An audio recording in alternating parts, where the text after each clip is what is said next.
Hello, ako nga pala si Oknach. Di ako tamad at di din ako matalino. Pero madami akong pangarap sa buhay. Tara, samahan niyo ako sa kasal ng aking kapatid.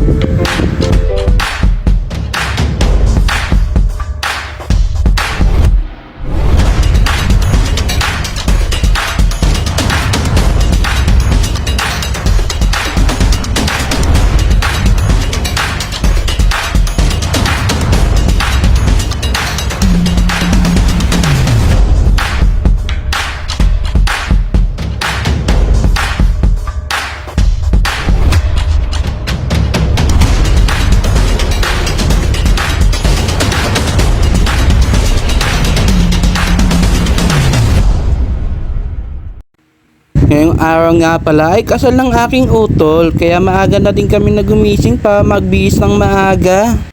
Kasi nga daw 9 AM dapat nandun na kami sa reception, bawal daw kasi malate sabi ni utol, kaya nagbihis na din kami ng maaga.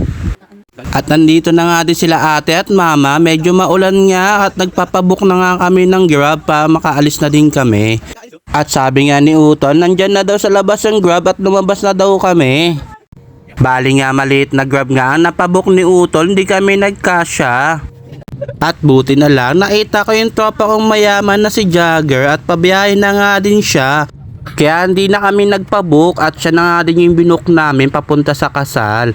Kaya kung kailangan nyo ng service, lalo na po sa mga single mom, chat nyo lang po si Jagger ay libre na po kayo. Charot! At malapit na nga kami bumaba, sabi ko nga sumama na din siya sa kasal ni Imart. Sabi niya maghahanap pa daw siya ng single mom. Charot! Bali pagpasok ko nga ay sinalubong pa ako ng cute na anak ng aking kaibigan.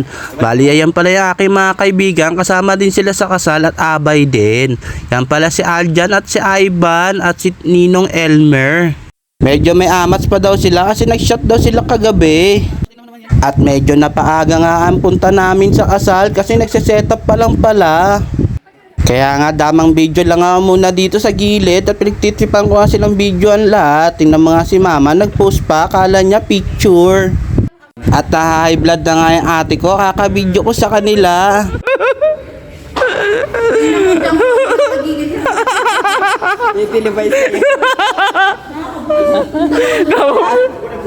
Damang picture si brother. At dumating na nga din si Joyce, siya pala yung kapatid ng asawa ng kapatid ko.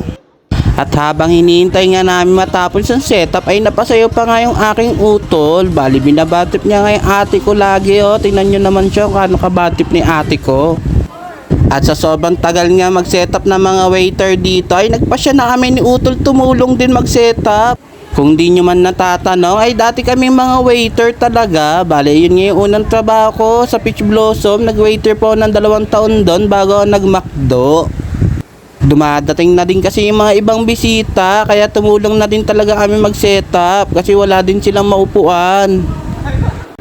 At dumating na nga din si Ninang Mirna at si Ninong Pura at si Kuya Gian. Napaaga na nga din silang dumating. Sila pala yung mga ninong-ninang ni Imart. At habang naghihintay pa nga kami ng bisita ay nag-family picture muna kami. At dumating na nga din yung kuya ko pati mga tito at tita ko at pinsan ko. Ang gwapo nga ni Kuya Calix, lalaking-lalaki yung datingan, siya pala yung ring bearer. At sa wakas nga ay nagkita-kita kami mga kapamilya namin, mga tita ko. Matagal na kasi kami hindi nagkita-kita. Bali yan pala yung pinsan namin maganda, si Lobby. Sumasali po sa mga contest yan. This is Eugene and we are.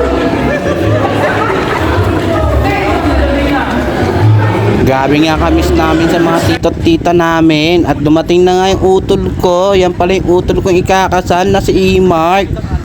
At buti na lang nga, nakabili kami ng pulot sapatos si Jepoy para sa kasal ng utol ko talaga yon. Kanina pa nga nagagalit yung ate ko kasi kanina pa daw siya binibidyohan. Kumuha lang nun eh.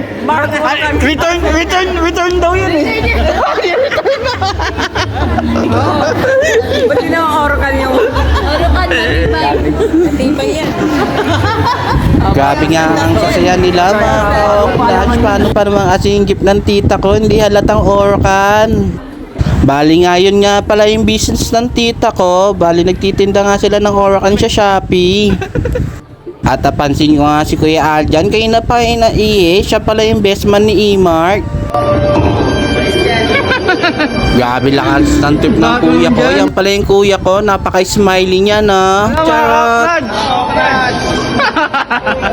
Natatawa na lang nga yung asawa ko. Sikat na nga si Oknach at numakaway pa nga yung pinsan ko. At hanggang dito na lang po. Hintayin nyo na lang po yung next vlog ko pa sa part 2 ng kasal ng aking utol. Salamat!